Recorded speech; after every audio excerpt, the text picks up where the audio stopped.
জমিনে এখনো তো আমি মানুষের সামনে আসি না, তারা আমাকে বিশ্বাস করলো কেমনে? কয় আল্লাহ তুমি তো কোরআন মাজিদ নাযিল করেছো, কোরআনের মধ্যে পড়েছে, তোমার রাসূলুল্লাহ হাদিসের মধ্যে পড়েছে।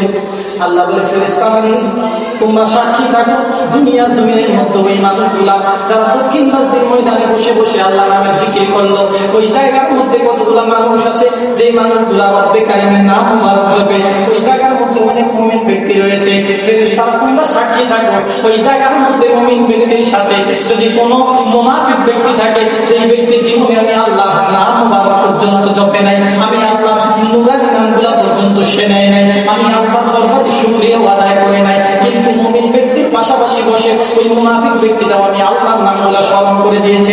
সহিহ বুখারী শরীফের মধ্যে দেখতে পাই আল্লাহ ইমাম বুখারী রাহিমাহুল্লাহ তিনি তার কিতাবের মধ্যে লেখেন, আল্লাহ বলেন ফেরেশতারা তোমরা দুনিয়ার মানুষকে বলে দাও, দুনিয়ার মানুষকে বলে দাও মুমিন ব্যক্তির সাথে বসে বসে যে ব্যক্তি আল্লাহ নামের জিকির করলো, জিকির করনেওয়ালা ব্যক্তির সাথে ওই যে মুমিন ব্যক্তি রয়েছে, মুমিন ব্যক্তির আমলনামায় যতগুলা সওয়াব লিখলাম, ওই মুনাফিক ব্যক্তির আমলনামায় সওয়াব লিখে মুমিন ব্যক্তির সাথে তার জান্নাতের সার্টিফিকেট দিয়ে দিলাম।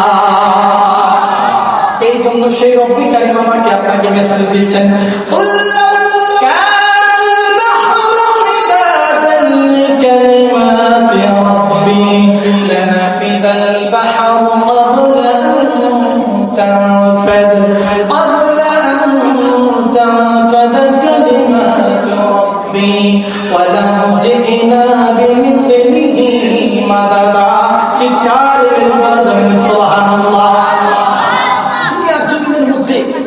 আপনি গুনাহ করলেন, গুনাহ করে ইস্তেগফার করেছেন, কিন্তু মনে রাখবেন ইস্তাগফির লাহুম আও লা তাস্তাগফির লাহুম 70 মাররাতান ফালা ইয়াগফিরুল্লাহু লাহুম যালিকা বিআন্নাহুম কাফারু বিল্লাহি ওয়া রাসূলিহি।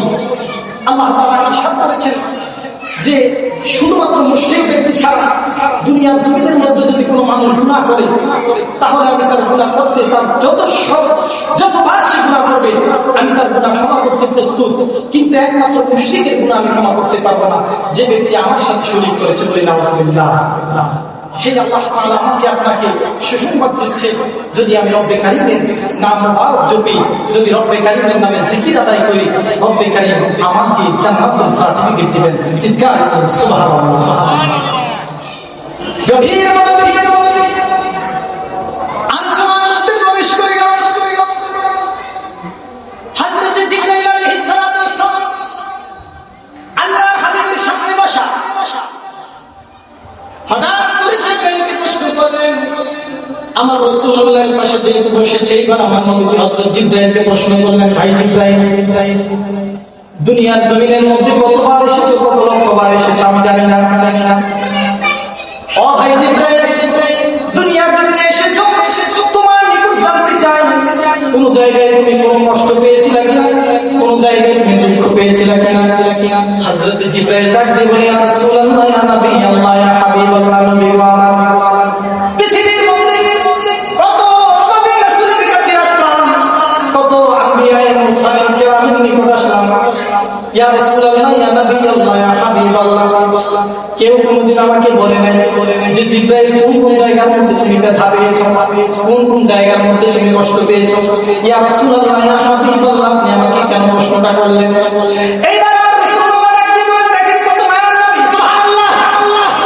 আমার নবী ডাক দিয়ে বলে, জিবরাইল, দুনিয়ার জমিনে তোমাকে কোনো আম্বিয়া কেরাম প্রশ্ন করে নাই, কোন নবী রাসূল প্রশ্ন করে নাই, কিন্তু আমি তোমাকে আজকে প্রশ্ন করলাম এইটা মাত্র কারণে যে দুনিয়ার জমিনের মধ্যে মানুষ যখন পরিশ্রম করে মানুষ কষ্ট পায়, তোমরা তো আল্লাহর নূরের ফেরেশতা, তোমরা যখন আকাশ থেকে ওহী নিয়ে রাসূলদের নিকট আসো, নবীদের নিকট আসো, তোমাদের কোনো কষ্ট হয় কিনা? হযরত জিবরাইল বলেন, ইয়া রাসূলুল্লাহ, হাবিবাল্লাহ, ও নবী আমার, পৃথিবীর জমিনের মধ্যে এসেছি, লক্ষবার এসেছি, হাজারবার এসেছি, ইয়া রাসূলুল্লাহ, ইয়া হাবিবাল্লাহ, ইয়া নবী আল্লাহ, কোন জায়গায় এত বেশি কষ্ট আমি পাই নাই, কিন্তু চারটা জায়গার মধ্যে আমি জিবরাইল সবচেয়ে বেশি কষ্ট অনুভব করেছি। জবান খুলে আওয়াজ দিয়ে বলা যাবে সুবহানাল্লাহ। হযরত জিবরাইলকে বললেন, এ ভাই জিবরাইল, কোন জায়গায় ব্যথা পেয়েছো, কোন জায়গায় কষ্ট পেয়েছো, আমি তোমার নিকট একটু জানতে চাই।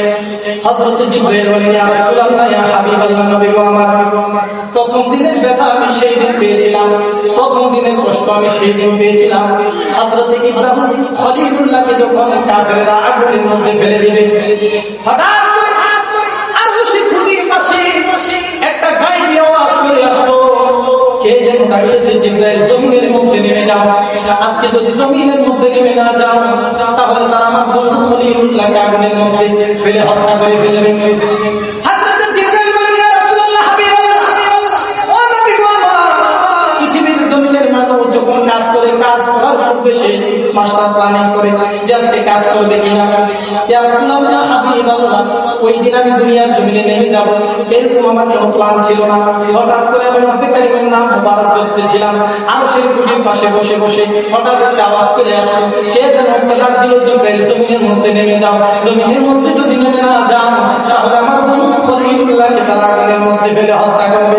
হযরত জিবরাইল বলেন, ইয়া রাসূলুল্লাহ, ইয়া হাবিবাল্লাহ, ইয়া নবী আল্লাহ, আল্লাহ তাআলা আদেশটা দিয়েছেন মাত্র আমি জমিনের মধ্যে নেমে যাই।